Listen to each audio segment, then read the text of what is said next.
Olá meu caro, olá minha cara, sejam muito bem-vindos ao nosso estudo. Hoje nós apresentaremos então, na continuidade, a primeira epístola do apóstolo João, capítulo de número 2. Se você não acompanhou o primeiro capítulo, veja aqui na descrição, volte lá no primeiro estudo, porque essa é a continuidade daquilo. Ok? Muito obrigado e seja muito bem-vindo ao nosso canal. As línguas e nações, no tempo e no espaço, virão te adorar. Muito bem, meus caros, estamos no nosso estudo da epístola do apóstolo João, a sua carta escrita e endereçada, aos irmãos da igreja primitiva e também com muitas informações interessantes a nós. Podemos continuar a nossa leitura então a partir agora do capítulo de número 2 dessa primeira carta.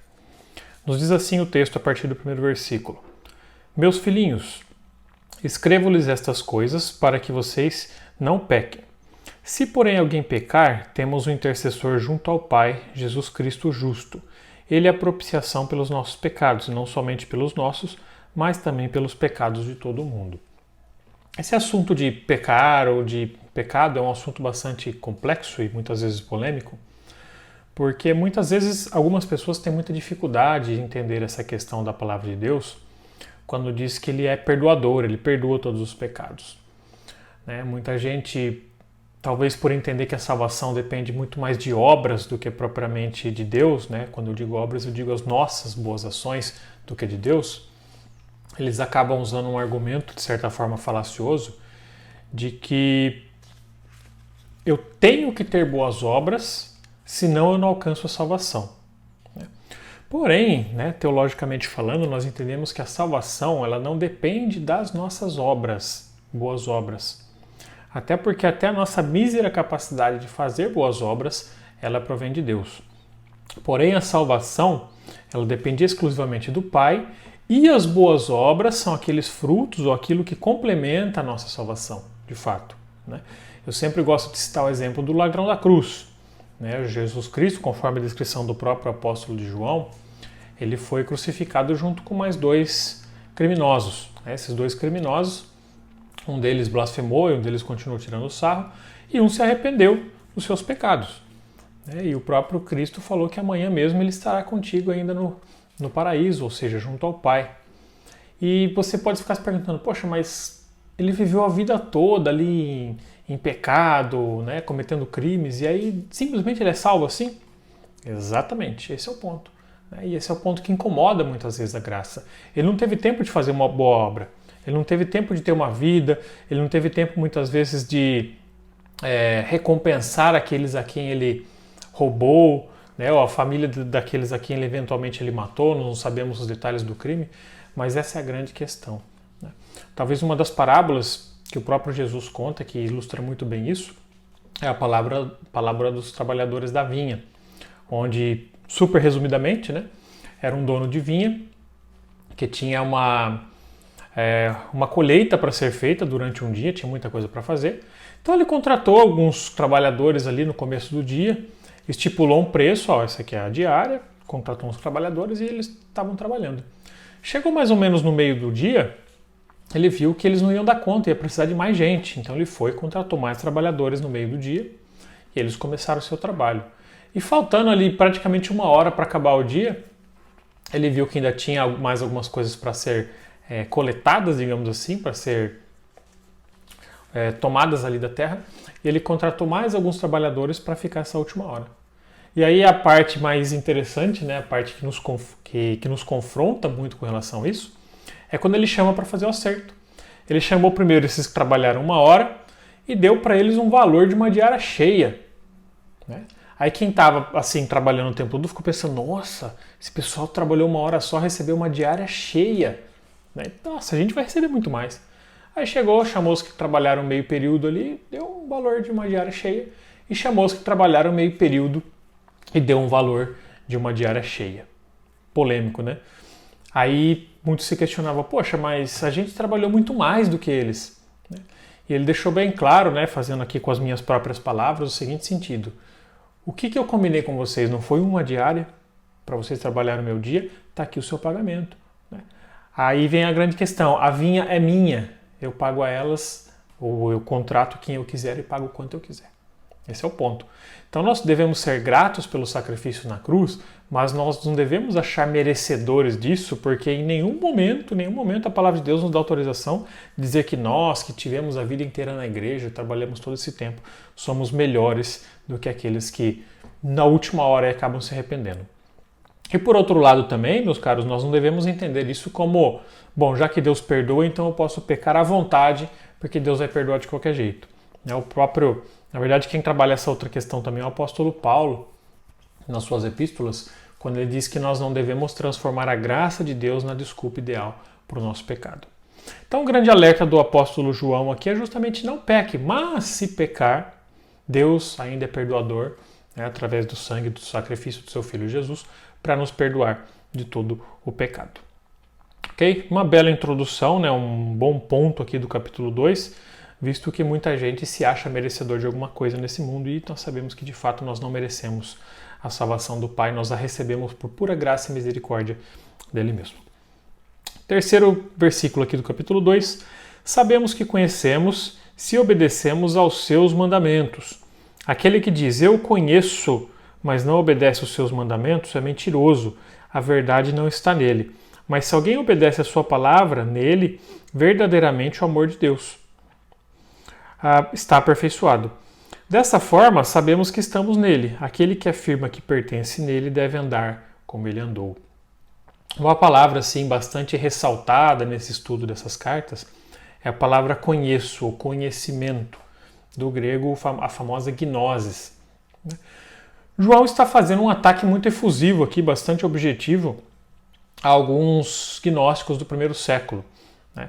Especialmente nessa época aqui do apóstolo João, mas no final do primeiro século, praticamente no início do segundo, eles eram aqueles que acreditavam, né, que a alma era incorruptível, de certa forma, que o corpo era totalmente corrompido e que você tinha que buscar essa purificação do corpo através de algumas outras atividades, alguns outros exercícios, alguns autossacrifícios, e que esse conhecimento ele viria dessa observância, desse tipo de alguns rituais, digamos assim.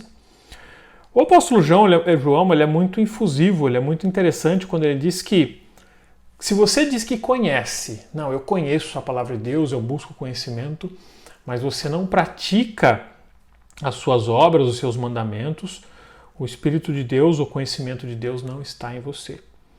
Mais uma vez, não é questão de ser alcançado pelas obras que você fez, mas aquele que diz que conhece tem que ter as obras, principalmente aquele que diz que conhece a longa data, né?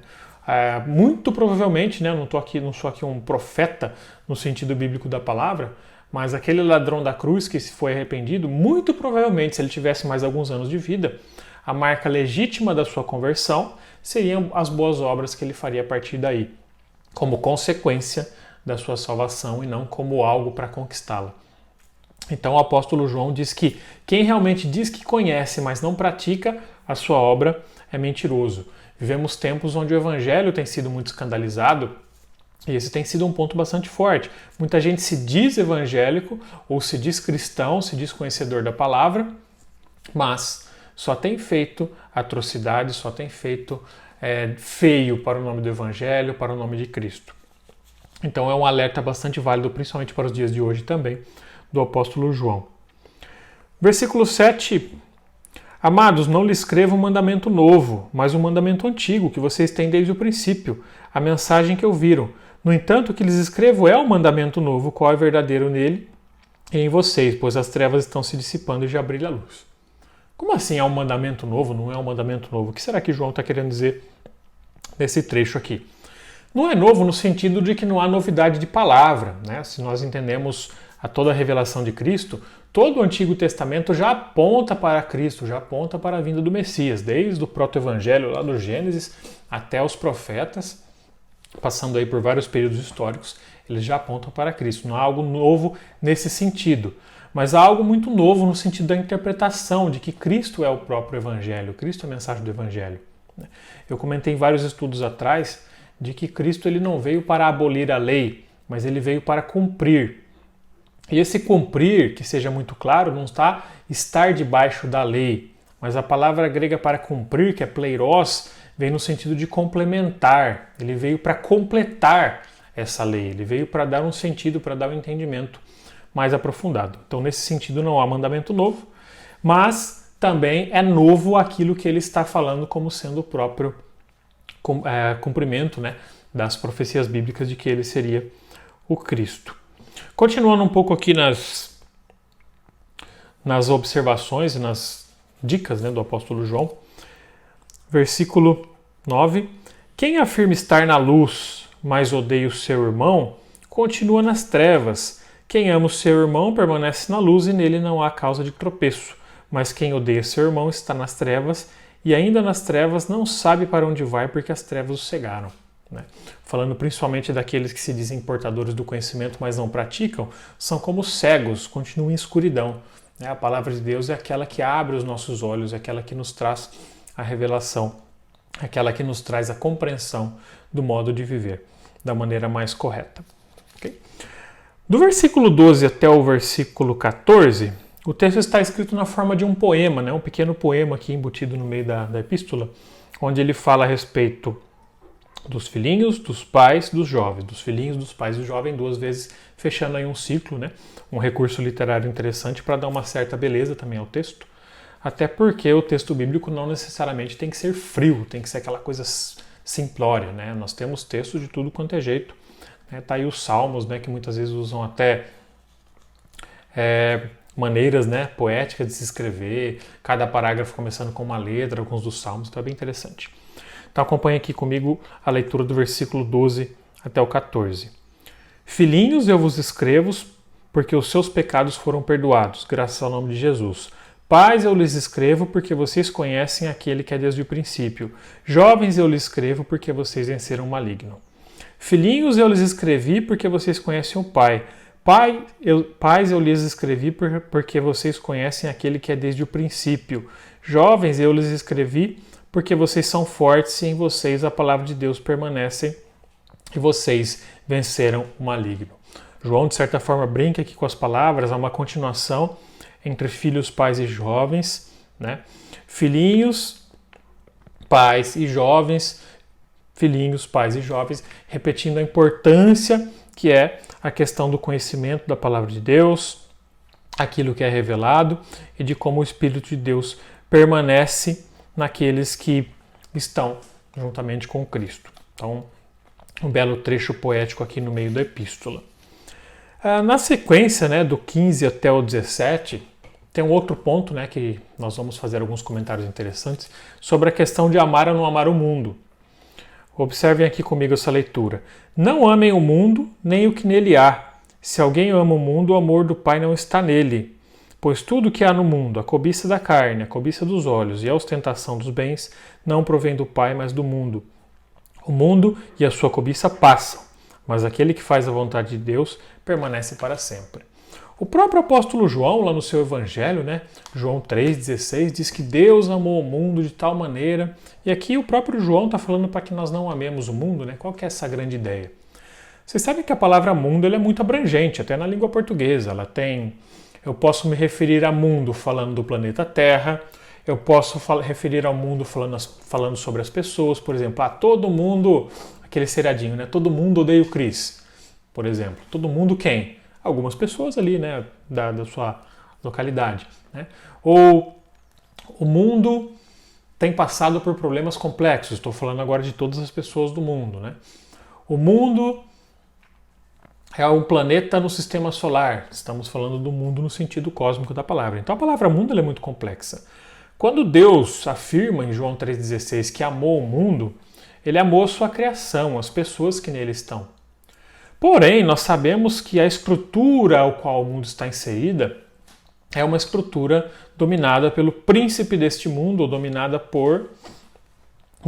pelo diabo, dominada por aquele que é capaz de mentir para conseguir cada vez mais e mais pessoas que se desviem da palavra de Deus e da sua verdade. Então, quando o apóstolo João afirma que nós devemos não amar as coisas desse mundo em especial, ele está falando justamente dessas observações aqui que ele mesmo já coloca no texto. A cobiça da carne, né, que são os pecados sexuais, muitas vezes, né, o assédio, a cobiça dos olhos e a ostentação dos bens, né, Quando nós vemos muitas vezes os comerciais de TV, eu lembro de um comercial muito antigo de carros, né?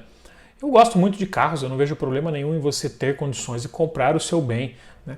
O problema é a forma e o motivo pelos quais você compra. Nesse comercial de carro, por exemplo, era mostrado assim um vizinho comprando um carro e a sensação que essa inveja traria nos outros vizinhos, né? O vizinho olhando e falando, nossa, olha o carro que ele tem, né? Ou seja, te motivando pelo sentimento de inveja que você despertaria nas outras pessoas. Tá? Isso é uma cobiça pecaminosa, né? Você não tem que comprar as coisas pensando no sentimento que isso vai trazer para os outros. Você quer comprar um bem, você compre para você curtir o seu bem. Né? Muitas vezes você tem uma bicicleta, curta a sua bicicleta, é o seu meio de transporte. Ah, eu tenho condições de comprar um carro melhor? Vai e compre um carro melhor para a honra e glória de Deus, não para o seu próprio desejo, não para simplesmente você se sentir melhor do que alguém. Então esse é um ponto muito interessante, né? Eu não estou aqui pregando a abdicação total, a renegação total das questões materiais, mas o não apego a esse tipo de coisa, porque realmente essas coisas passam, né? Você vê pessoas que têm passaram a vida toda conquistando bens, ganhando valores, infelizmente chegam a uma certa altura da sua vida, acabam ficando doentes, e tá aí os filhos brigando por causa de tudo aquilo que você lutou a vida inteira para conseguir. Então nós devemos viver, nós devemos sim, de fato, aproveitar os bens materiais com muita justiça, com muita sobriedade, e ao mesmo tempo nós devemos estar cientes de que quem é de fato o verdadeiro Senhor de todas as coisas é o próprio Deus. E aquele que nos capacita para que nós possamos viver aqui nessa terra de forma sábia, de forma que o glorifique, mesmo através dos nossos bens conquistados sem cobiça, sem inveja, mas com o nosso trabalho, muitas vezes. Porque, né, na continuação dessa parte aqui, o mundo e a sua cobiça passam, mas aquele que faz a vontade de Deus permanece para sempre, como diz João no versículo 17. Muito bem. A partir do versículo 18, então, uma advertência agora muito importante a respeito dos anticristos, também um assunto bastante interessante para nós discutirmos aqui, porque muitos dizem o anticristo, alguns dizem o anticristo, os anticristos, como é que funciona essa história toda? Versículo 18.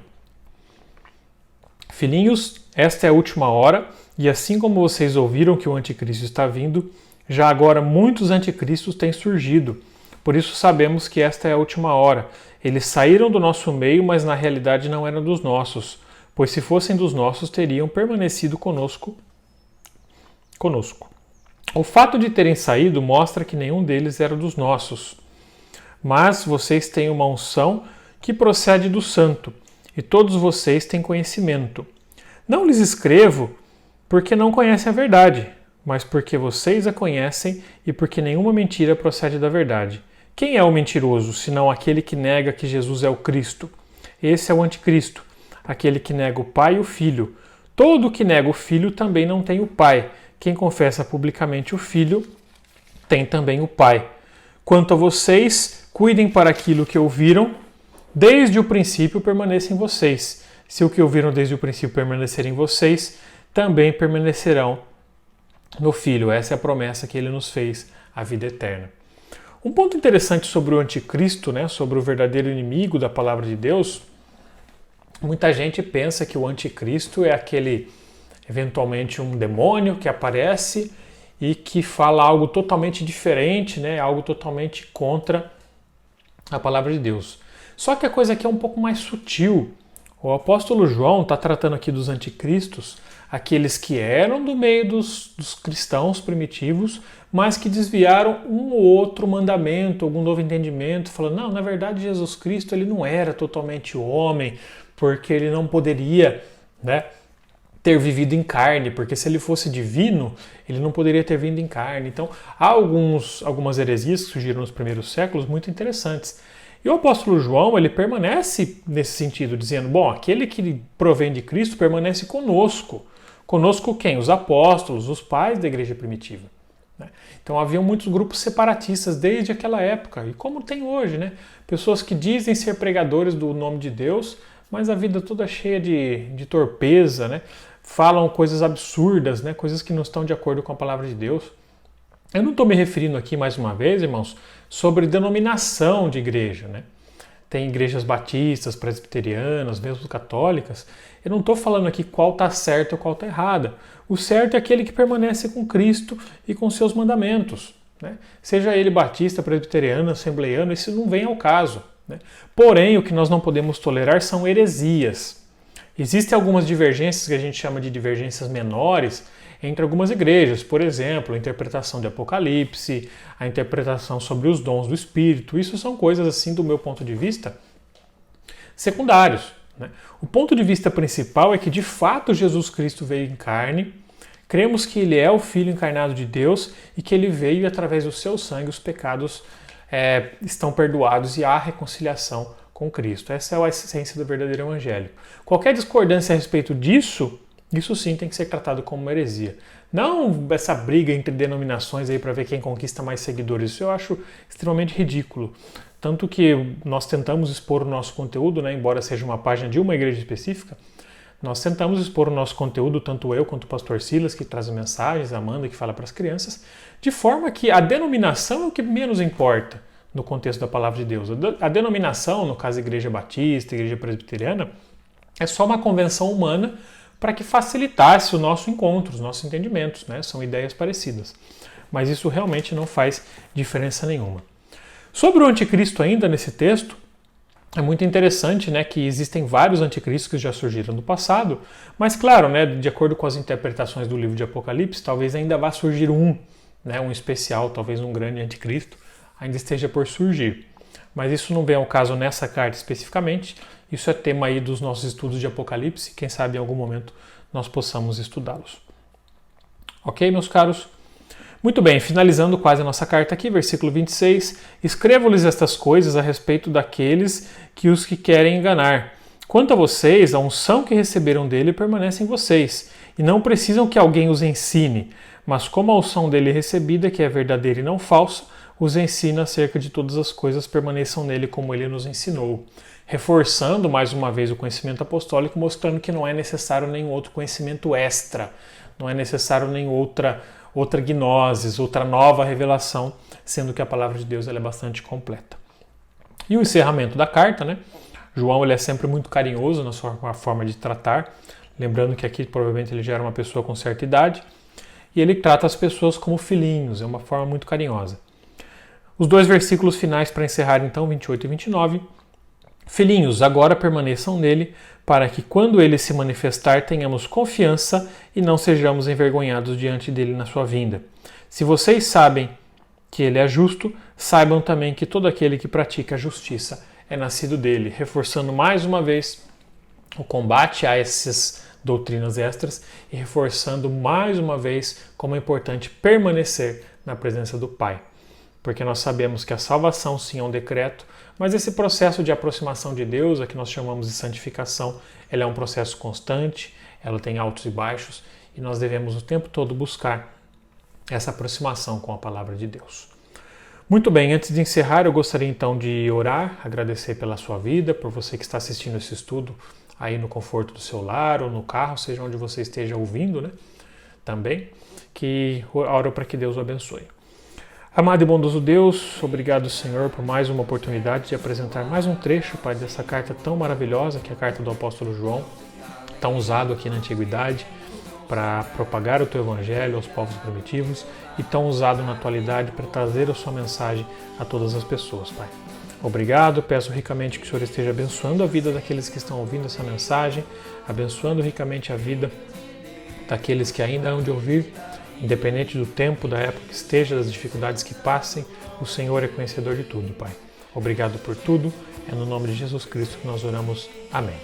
Que Deus abençoe ricamente. Se você gostou desse vídeo, não deixe de deixar o seu like, compartilhar. Que possamos ter todos uma semana muito abençoada. Amém. Jesus presente.